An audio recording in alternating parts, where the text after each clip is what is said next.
¿Qué tal, chicos? En este video vamos a ver la tercera biomolécula, que son las proteínas, ¿sí? Y vamos a ver, como vimos en las biomoléculas anteriores, que vamos a tener los polímeros, que en este caso reciben el mismo nombre que la biomolécula, proteína, y los monómeros, que reciben el nombre de aminoácidos.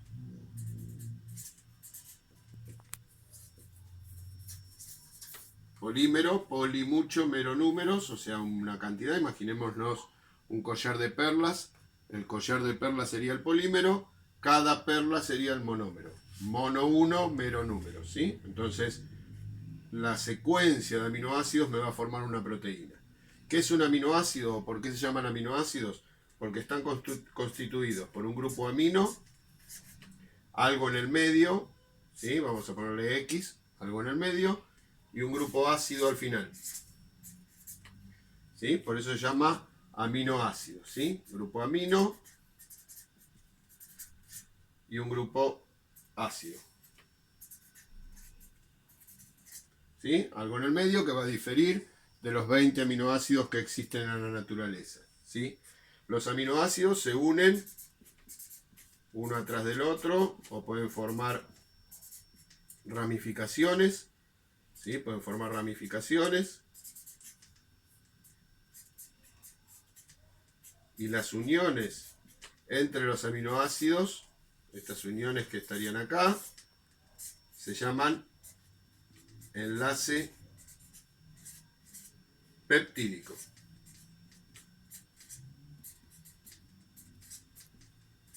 Por eso a las proteínas también se las conoce con el nombre de polipéptidos. Poli mucho, péptidos, muchos enlaces peptídicos, ¿sí? Vamos a ver cómo está constituido un enlace peptídico. Yo tengo entonces, supongamos, vamos a representar estos dos. Tengo un aminoácido, el otro aminoácido al lado. Entonces, todos los aminoácidos comienzan con un grupo amino, algo en el medio, y vamos a separar el grupo ácido, el otro aminoácido que viene a unirse con él,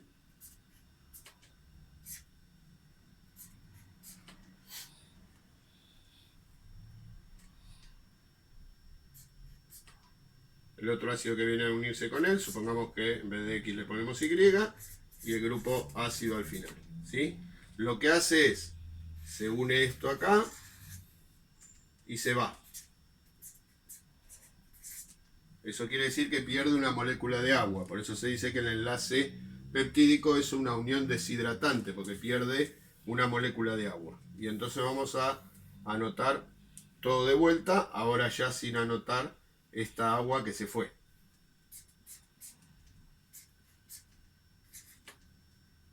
Tenemos el elemento X cualquiera, entonces un carbono, un oxígeno y el nitrógeno. El elemento Y y el grupo ácido. Este hidrógeno se pierde porque queda entonces con carga negativa, ¿sí? Bien. Vamos a ver cómo entonces esto sería el enlace peptídico, que sería representado por esta línea acá. Vamos a ver cómo se clasifican las proteínas. Las proteínas se van a clasificar en 4 estructuras: primaria,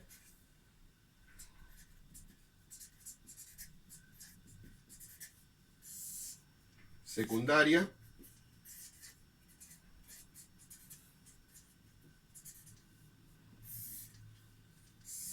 terciaria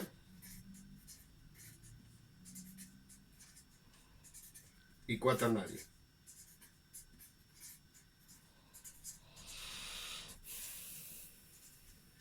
La estructura primaria simplemente está dada por la secuencia de aminoácidos.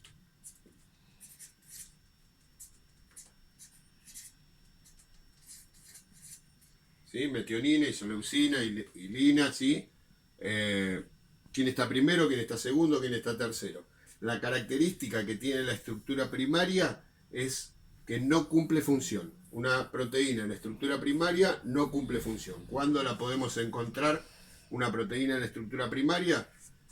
En su formación, o sea, cuando se está formando, o cuando la proteína está desnaturalizada. La estructura secundaria, a partir de secundaria, terciaria y cuaternaria, ya sí cumple una función específica. La secundaria está dada por su estructura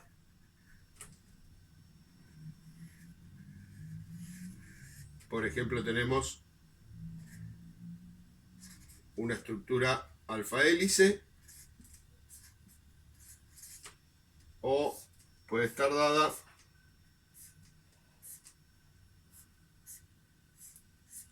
por otra estructura que se llama hoja beta o beta plegada.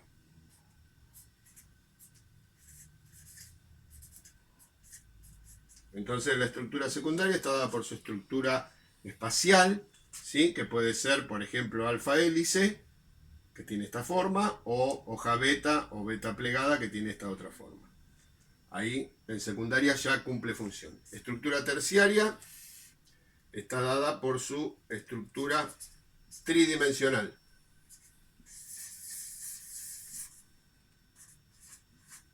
¿Sí? La estructura tridimensional formada por una sola proteína.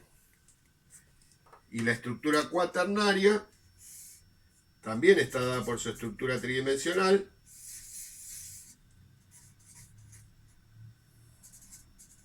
pero formada por más de una proteína. Es el caso, por ejemplo, de la hemoglobina,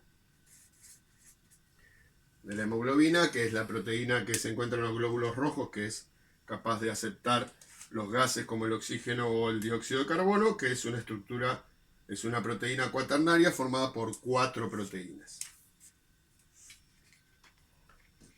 Cuando un individuo tiene fiebre, el problema de la fiebre, por ejemplo, la temperatura, como una proteína, vamos a ver esto. Una proteína, por ejemplo, tiene que cumplir con ciertos requisitos. Uno de los requisitos es la temperatura. Una proteína trabaja de 36,5 a 37 grados centígrados. Eso quiere decir que por debajo o por encima de esa temperatura la proteína no puede trabajar. Por eso cuando tenemos fiebre nos sentimos mal, ya que nuestras proteínas se desnaturalizan y van a pasar de la estructura terciaria o cuaternaria o secundaria, pasan todas a estructura primaria. ¿Sí? Lo mismo cuando sufrimos hipotermia, que estamos por debajo de la temperatura de 36 grados 5, también las proteínas sufren lo mismo. O sea que el rango en el cual trabajan bien las proteínas es entre 36, 36,5, 37 grados. ¿Sí? Otro, por ejemplo, puede ser la presión.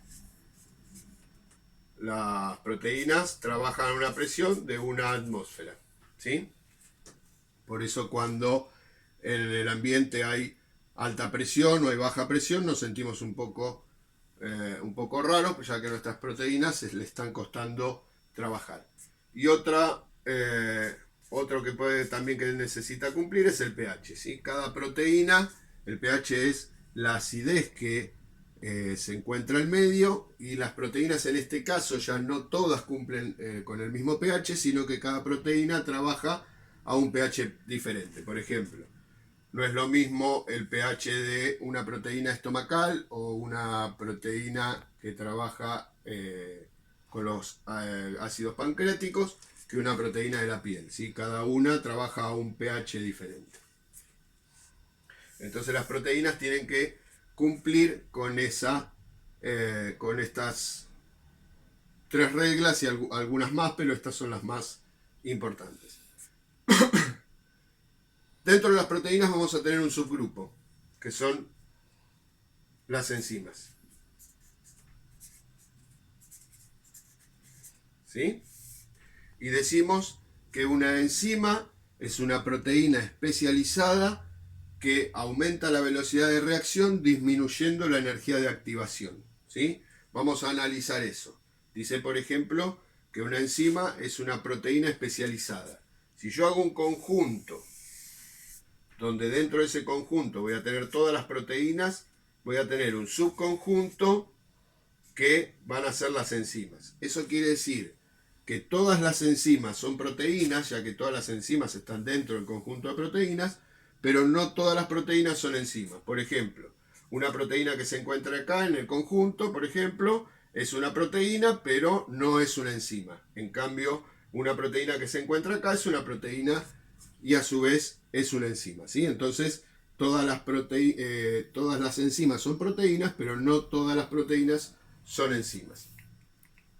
Vamos a ver la otra parte, ¿sí? Dijimos que una enzima era una proteína biológicamente especializada que aumentaba la velocidad de reacción disminuyendo la energía de activación. ¿Qué es la energía de activación?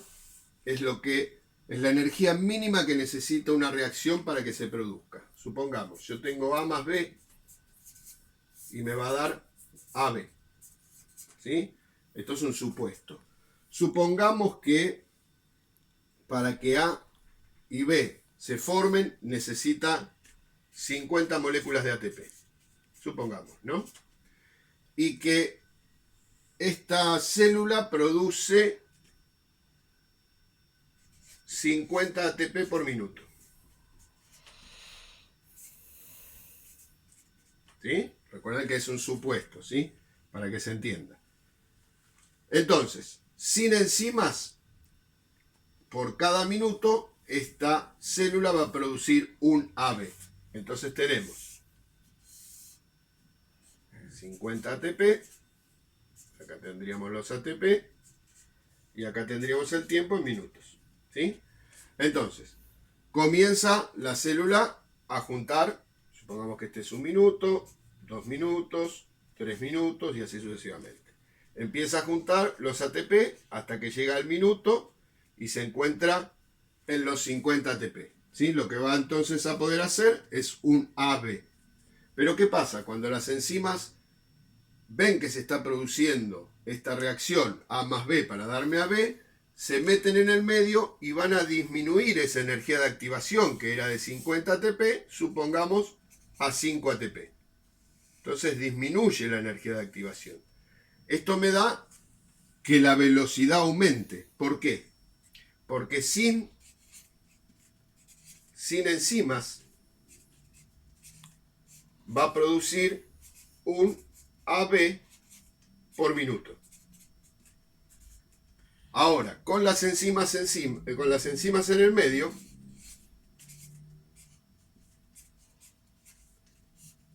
me va a producir 10 AB por minuto. ¿Sí? Entonces, disminuyendo la energía de activación de 50 a 5, automáticamente aumenta la velocidad de reacción. ¿Sí? Esto tenemos que multiplicarlo por millones, porque si ponemos números muy grandes es difícil de entender. Pero el concepto es el mismo, ¿sí? Lo único que tendríamos que multiplicarlo por millones. ¿Sí? Recuerden que entonces la energía de activación era la energía mínima que necesitaba una reacción para que se produzca. En este caso, la reacción es A más B, se produce AB y la energía de activación sería 50 ATP. ¿Sí? Y una enzima era una proteína especializada, ¿sí?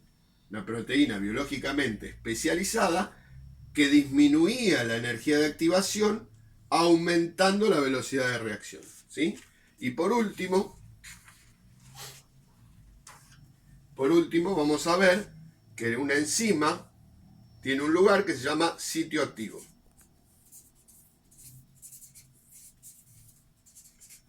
El sitio activo de la enzima es el lugar de la enzima donde se produce la reacción. Y voy a tener dos tipos de enzimas. Enzimas específicas,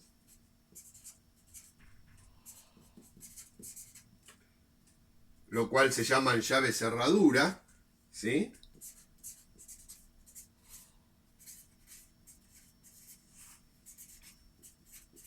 Se llaman llave cerradura porque con una llave entra una sola cerradura, entonces es específica para una sola reacción. Supongamos AB, solamente existen enzimas para generar AB. O sea, de A más B actúa la enzima para formar AB.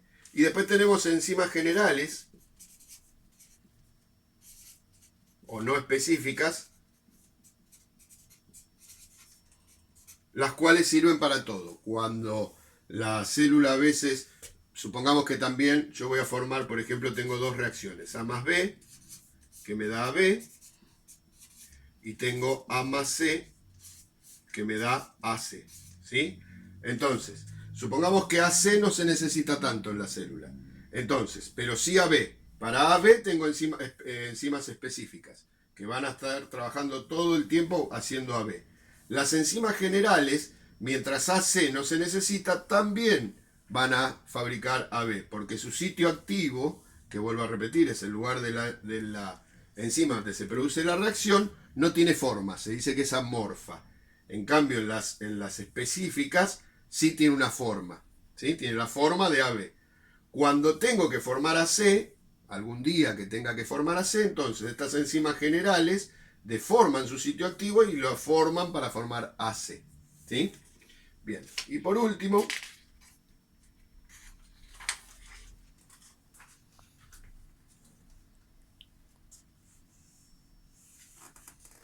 vamos a ver entonces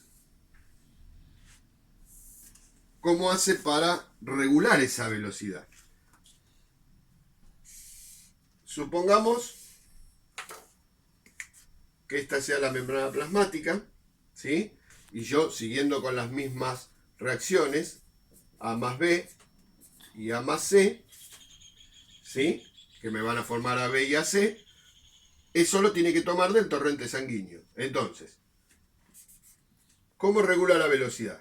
La célula mete A, mete B y mete C dentro de la célula, ¿sí? Cuando yo quiero disminuir AB para que aumente la velocidad de AC, lo que hace la célula es quitar B afuera. Entonces, la velocidad de reacción es directamente proporcional a la cantidad de sustrato, ¿sí? Vamos a explicarlo un poco mejor.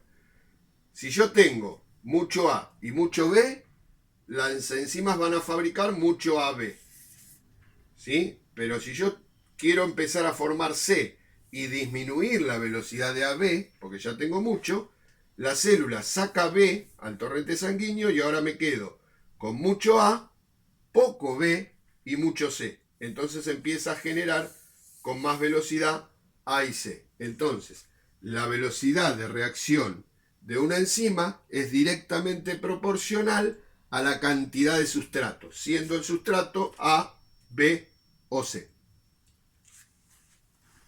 Bueno, espero que lo se haya entendido, sea claro y cualquier cosa me consultan. Un saludo y nos estamos viendo.